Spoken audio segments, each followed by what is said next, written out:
Well, thank you, Iris, for the introduction and for the invitation to speak here today. I am a biologist and roadside resources specialist is my title at the Arizona Department of Transportation. So that means that not only do I do project reviews for Endangered Species Act compliance, but I also have about half my job coordinating between our maintenance, construction, design groups and how that relates to environmental compliance for vegetation management. And I wanted to start off the presentation with this picture that I just love. It's the median of Interstate 10 between Phoenix and Tucson after a really good winter rain season. And this is something that I have to really credit our chief landscape architect, Leroy Brady, who's been at ADOT since 1974. And got us transitioned to a fully native seeding program in the 1980s. So today I'm going to give an update on transportation, and this is, I apologize to the rail representatives. This is all focused on state departments of transportation, so it's mostly highways. So today I'm going to talk about a couple of research projects and then the results of a survey that I sent out to the AASHTO Natural Resources Subcommittee. So the first project is the specific to monarchs, and then the second one is a new one coming up on pollinators in general. So thanks to Allison Caraveau, I just boldly stole all these next few slides from her. And they may look a little familiar, but I wanted to give a quick summary of this project because it's going to have such good information for the DOTs. So this is a project that's been going on for a little while. They're finishing up a lot of the work in the coming spring. And this is based on a proposal that was developed by several DOT biologists and submitted through the AASHTO Committee on Environment and Sustainability. And since I'm the co-chair and the research coordinator for vegetation and wildlife for that committee, I'm really proud of this project and having got it selected by all the engineers that vote on Transportation Research Board projects. So this project, it has 4 different parts that are all really useful. And basically they come together to help transportation managers decide where and how to provide monarch habitat along their rights of way. So the first thing is a GIS model to help predict those areas that are highest priority for habitat development, a rapid field assessment protocol for use on the right of way, a habitat quality calculator, and then communication tools and regional best management practices for monarchs. So the GIS prioritization model, again, basically it's to determine areas of higher priority for conservation. And so it includes, on this map, you can see the blue lines are more suitable areas and the red are less suitable or lower priority.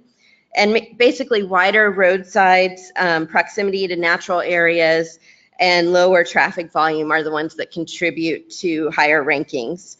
And so these models are mostly complete for the eastern states, and they're working on how to adapt them for the western states. So another thing that we've seen a lot of progress, a lot of DOTs tried this out this summer, was the rapid field assessment. That can basically be done in 5 to 10 minutes. It's walking 150 feet up the roadway and then zigzagging back. It's designed to be done by our maintenance staff, so it's pretty basic. You don't have to be able to identify every plant. So you record the number of milkweeds, the type of blooming plants that are there, whether there's weeds, the overall habitat width, and adjacent land use. And so they've compared this to the more rigorous integrated monarch monitoring protocol, and it's compared pretty well. So it seems really promising to be able to do these assessments more widely across the state without having to have highly trained staff be able to go out to every site.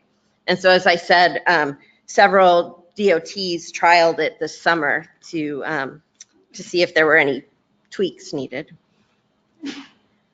The third thing is a habitat calculator, and this is basically a mobile-friendly application used to collect the field assessment data and score it.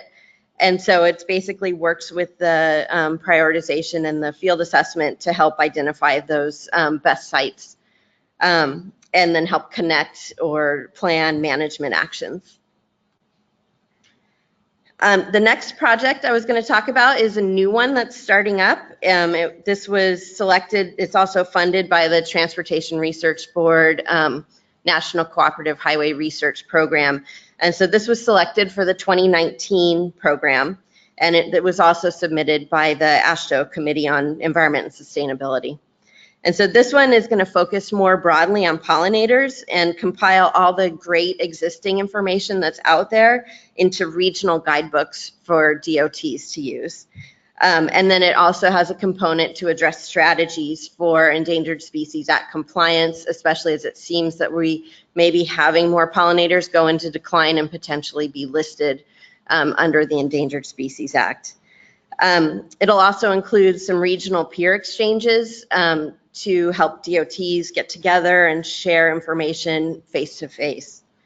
And we're excited about this. The first panel meeting is next week, and several members of this group are on the panel, so looking forward to that.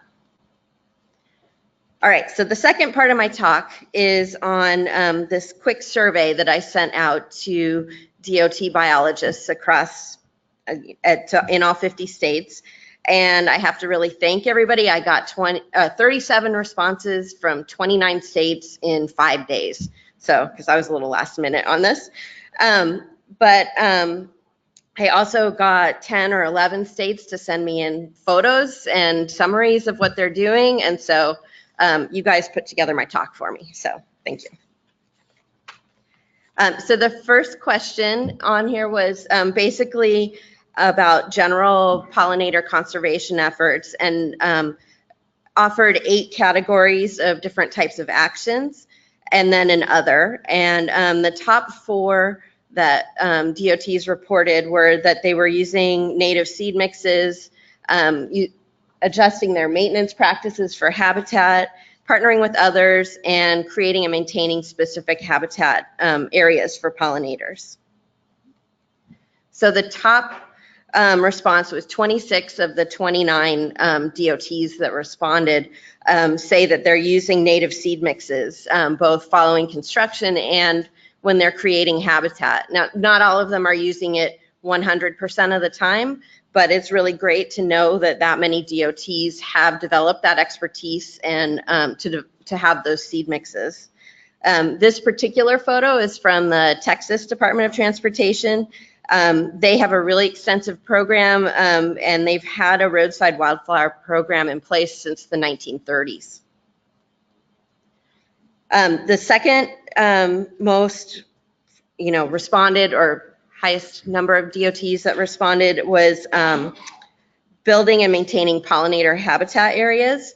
And these are both happening along the roadside and at rest areas, and then also at mitigation sites, which may be off the roadway. And this particular photo is from a study being done in the right-of-way in Nebraska. It's by Kayla Mallett at the University of Nebraska-Lincoln, and she's looking at the effectiveness of different configurations of seeding native seed mixes to create pollinator habitat, so bands versus plots and those kinds of things. So as I was saying, 21 of 29 states have reported that they adjusted their maintenance practices to promote pollinator habitat, especially by shifting the timing and the frequency of mowing, so making it less frequent and moving it to the time of the year when there's not the most blooming plants, and to adjust for pollinator migrations in the case of monarchs. And then additional states said they're in the process of working on this. So this is a pretty widespread and practice that's being more adopted. And then this particular photo came from Iowa DOT, and it shows one of their roadsides that's been managed for habitat with less frequent mowing. Iowa has a really long history also of using native seeding and partnering with all their counties to provide roadside habitat. So many states partner with state agencies, Fish and Wildlife Service, other nonprofits for both habitat creation and maintenance and training their staff. And so one state in particular mentioned partnering with the energy companies that have transmission lines that coincide with the transportation rights of way. Also, another trend was setting up agreements with the Native Plant Society or master gardeners or master naturalists for maintaining the sites at rest areas and those kinds of places. And this particular photo came from Illinois DOT, and it's from one of their newest pollinator sites. And this one they partnered with Pheasants Forever, Quail Forever, the Illinois Department of Natural Resources, 4-H, and Dirt Poor all together to put this site. And then there were 4 other activities and some others that people reported that were not as, there weren't as many responses saying they were being undertaken. But many of them indicated that they're planning on some of these activities, especially developing statewide agency guidance and training for their staff. So those are things people are pretty interested to do. Almost half the states are doing some sorts of roadside monitoring or research projects. And a few of those projects were studying methods for establishing more native pollinator plants. So I think those are things that could be extrapolated to a lot of other states as well. This is another example of partnering with other organizations and a long-term program that's been in California for their Wildflower Adopt a Highway. Oop, okay, now I'm on the slide I thought I was talking on. So this is some monitoring at a mitigation site in Delaware. So the second question I asked in the survey was about monarch-specific efforts, and the states found that these, or the responses showed that these are not quite as widespread as general pollinator efforts, but still over half of the responding states said that they have partnerships to promote monarch habitat and that they're planting milkweed. And a lot also use maintenance practices to promote milkweed growth. So, and the last thing is 12 of the respondents are partners in our Monarch CCAA, and 6 others have other types of monarch agreements, and those are mostly state level agreements that they mentioned. So the first, the most reported activity was partnering with others in order to promote knowledge and monarch habitat. And so this particular photo is a monarch way station that Texas DOT installed at a rest area in partnership with the Fish and Wildlife Service. And this is one that where they also have a partnership for it to be maintained long-term by local master naturalists. And then they also included public outreach in this project with the sign about the benefits of roadside habitat. Planting milkweed was the second most responded, so 16 of the 29 states. They aren't necessarily a routine practice everywhere, but some states are including it in most of their seed mixes. Some states are using plugs or using seeds in particular projects. And so it includes states in the I-35 Monarch Highway, but also states out in the west, in the south, and in the east are all responded that they're planting milkweed. And this project, or this photo came from Kris Smith from Minnesota, and this shows milkweed after a road and trail project in Minnesota. Oh, there we go. And then 13 states out of the 29 also reported that they're using maintenance practices to promote the growth of milkweed. And I got this lovely picture from the Iowa DOT. And One of the things we'll be talking about more during the meeting is the Monarch CCAA, and as I said, 12 of the 29 states are partners, and we're hoping to have some more. We've heard some more interest from other states and still working with them to formally join.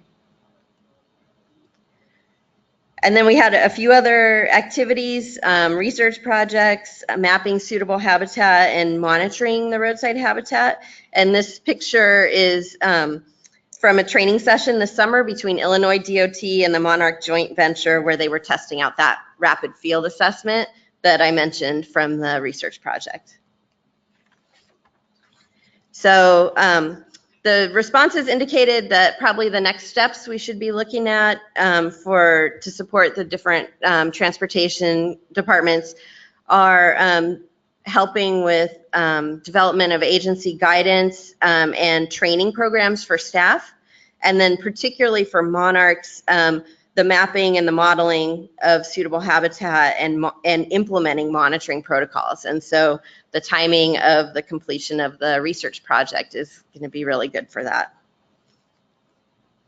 And so, of course, I have to brag on Arizona on my last slide. And so this is another one of our native seeding projects. This is in the Tonto National Forest in Arizona. And just to let you know, if you have any questions or want more information about the transportation sector, contact me or Kris Smith, who's in the back. Stand up, Kris. There he is. Okay. And Iris for overall information. So thank you.